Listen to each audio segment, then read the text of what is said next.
समाज को, हिंदू समाज को इसने थ्रेट किया है, क्योंकि प्राइम मिनिस्टर को गाली दिया है तो देश के 135 करोड़ जो आबादी है उसको गाली दी है। उन्होंने कहा है आज तो हमने कन्हैया लाल को मारा है, इस टेलर को मारा है, कल तुम्हारी बारी है प्रधानमंत्री मोदी, ये छुरा तुम्हारे तक भी पहुंच जाएगा।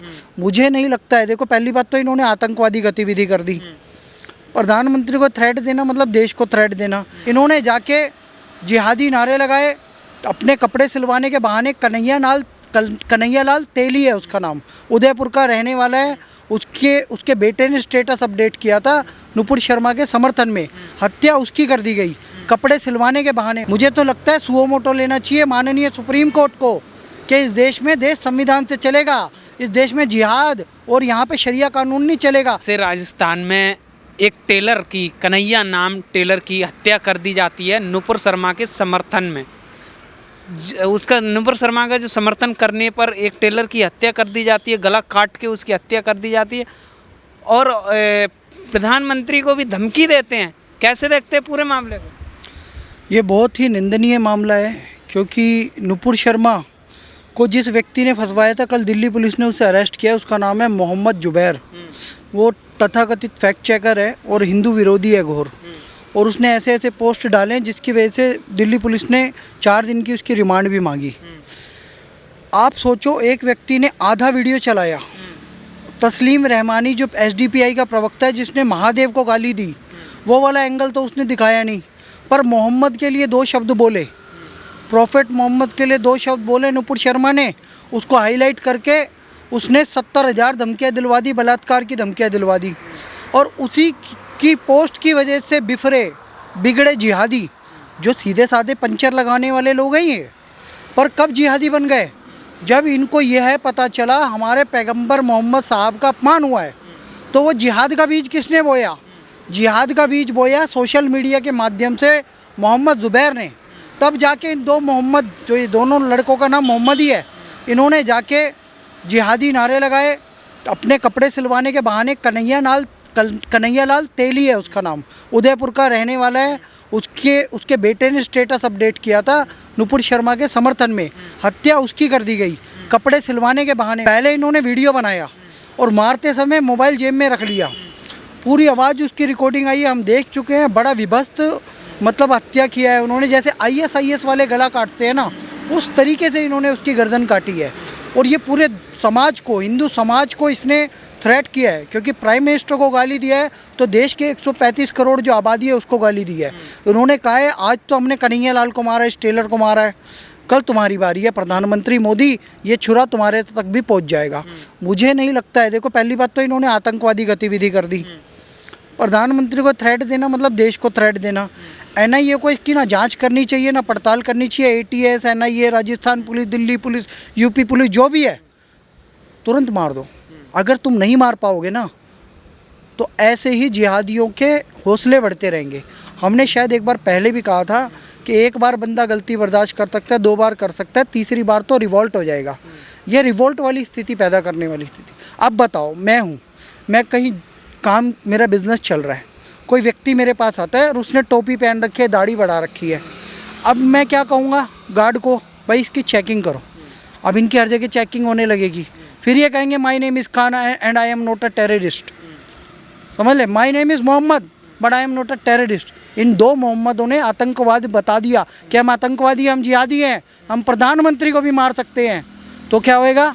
जनता मोहम्मद पे शक करेगी। अब जनता अपने कोई भी व्यक्ति है उसके घर में कोई प्रवेश करेगा, पहले तो CCTV लगे हुए हैं, भाई मारने वाला तो मारेगा, CCTV भी लगाओ, पर मोहम्मद जो भी आएगा उसका पहले नाम पूछेंगे, उसका ID कार्ड चेक करेंगे, उसके पास हथियार चेक करेंगे, फिर अंदर आने देंगे। मैं तो खुलेआम कह रहा हूँ ये बात।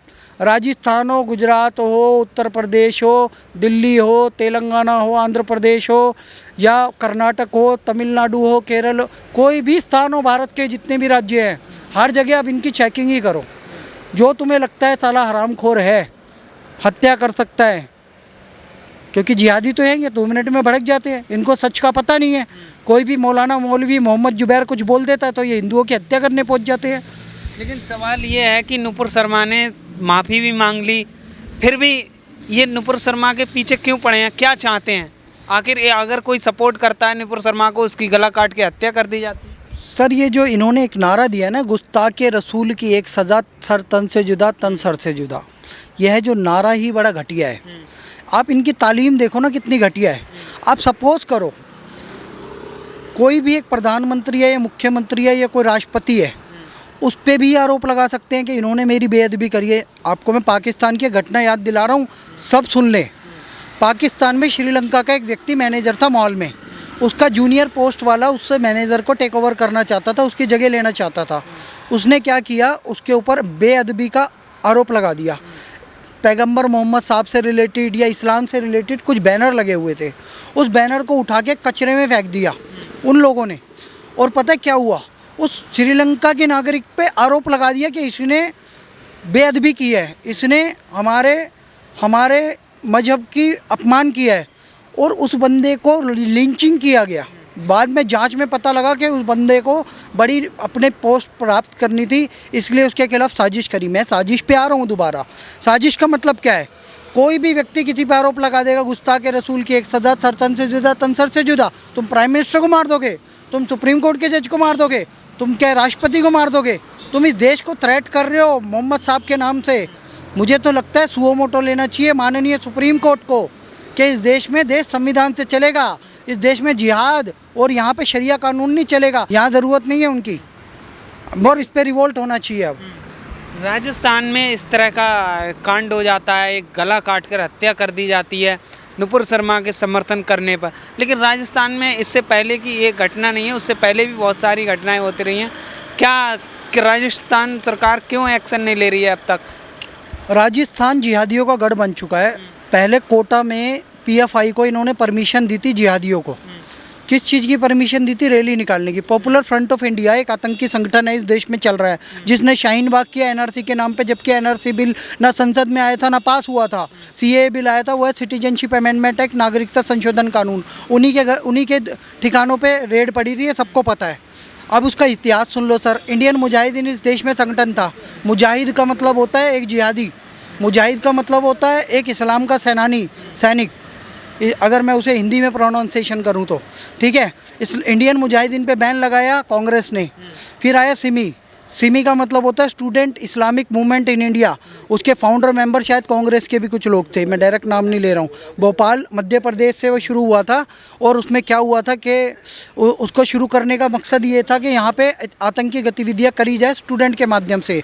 जैसे इस देश में ABVP है, NSUI है, national student union of India, और ABVP है, अखिल भारतीय विद्यार्थी परिषद। इस तरीके का उन्होंने जो स्टूडेंट मूवमेंट चलाया वो बनाया इन्होंने Simi, student Islamic movement in India. Secular देश में इस्लामिक मूवमेंट कैसे चलाओगे? इन गद्दारों की मानसिकता देखो। वही बन गया पीएफआई को कोटा में इन्होंने परमिशन दी, किसने? गहलोत सरकार ने। उस परमिशन के बाद करौली में दंगे हुए। करौली दंगे में सैकड़ों हिंदुओं पे हमला हुआ, रामनवमी पे हमला हुआ, ऊपर से ईंट पत्थर डाल के मारे गए। नाम निकला कांग्रेस के पार्षद का और पीएफआई का।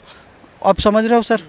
उसके बाद जोधपुर में ईद के दिन दंगा हुआ। उस दिन गहलोत, जो अशोक गहलोत है, उनका बर्थडे था और उनका गृह क्षेत्र है, वहाँ से वो विधायक हैं, वहाँ पे दंगा हुआ।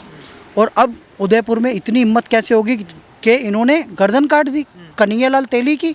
उसके अलावा जयपुर में इन्होंने एक इनका रोज़ा इफ्तार चलता है, जो रोज़ा का समय चलता है, उन्होंने नमाज़ पढ़वाई थी 100 लाउड स्पीकर लगा के जयपुर में। ये तुष्टिकरण क्यों कर रहे हो भाई? जितने इन्हें सर पे चढ़ाओगे उतना मूतेंगे। कर दे ना मूत, तुम्हारे मुंह पे मूत रहे हैं वो। तुम्हारे बर्थडे के दिन दंगे कर रहे हैं, ईद के दिन दंगे कर रहे हैं, गर्दन काट के प्रधानमंत्री को धमकी दे रहे हैं। तुमने ही तो सर पे चढ़ाया है, अब भुगतो इनको औकात में रखना जरूरी है। बह बिन होई ना प्रीति, जैसे योगी जी महाराज ने इनके घरों पे बुलडोजर चढ़ाया है, जस्टिफाइड है वो। इन आतंकियों के ऊपर पूरी कार्रवाई होनी चाहिए। इनके घर बर्बाद कर दो, इनकी 7 नस्लें 7 पुश्ते भोगे, ऐसा इनको सबक सिखाओ। क्योंकि ये देश संविधान से चलेगा, शरिया कानून से नहीं चलेगा। जिसे शरिया चाहिए अपने अलग देश में जाए, भारत में अपनी मनमानी ना चलाए। ये जो हत्यारे कन्हैयालाल के हत्यारे आतंकवादी, इन पर किस तरह की कार्रवाई होनी चाहिए? ये प्रधानमंत्री को भी गाली देते हैं कि कहते हैं कि छुरा, जल्दी तुम्हारी गर्दन तक पहुंचेगा। किस तरह की कार्रवाई होनी चाहिए इन हत्या? सर जब आपने आतंकवादी बोल दिया तो आतंकवादी का क्या हश्र होना चाहिए, पर मैं दूसरा हश्र बताता हूँ। किसी आतंकवादी को मारना है ना, पहली बात तो ये कहते हैं आतंकवाद को कुछ मजहब नहीं होता, धर्म नहीं होता। आतंकवादी का धर्म ढूंढो, मजहब ढूंढो। क्यों? क्योंकि पॉपुलेशन में एक ही मजहब के लोग सबसे ज़्यादा आतंकवादी हैं पूरी दुनिया में। और इन लोगों ने इस बार प्रधानमंत्री को धमकी दी है, और हम परम भक्त हैं, प्रधानमंत्री नरेंद्र मोदी के भक्त हैं। हमारी को पीड़ा हो रही है कि तुम कल को तुम नहीं करोगे तो कोई और करेगा, कोशिश तो करेगा ना। हम ऐसी कोशिश ही क्यों होने दे? पहले से मारो साले को, 24 घंटे से पहले ख़त्म करो इन्हें दोनों मोहम्मद आतंकियों को, ठीक है ना। इन्होंने इतनी हिम्मत कैसे कर दी वीडियो बना के डालने की? ISIS स्टाइल में गर्दन काट के इन्होंने वीडियो डाली है, इस देश को थ्रेट दिया है इन्होंने। इन पे तुरंत कार्रवाई हो, ये 24 घंटे के अंदर इनकी समाप्ति की जाए, और जहाँ से इनका पूरा बैकग्राउंड चेक किया जाए, कहाँ से इन्हें प्रीचिंग हो रही थी, किस मौलाना मौलवी ने इन्हें भड़काया था, किस व्हाट्सअप चैट पे जुटे थे, किस सोशल मीडिया अकाउंट से जुड़े थे, कौन जिहादी इनको भड़काता था, किस कहाँ इनका नेटवर्क था, पाकिस्तान में था, कुवैत में था, कतर में था, सऊदी में था, सारे नेटवर्क को चेक किया जाए और उन पर बड़ी से बड़ी कार्रवाई हो। इस बार ऐसी कार्रवाई बिठाई जाए कि इस देश में कोई आतंकी पनपने ना पाए।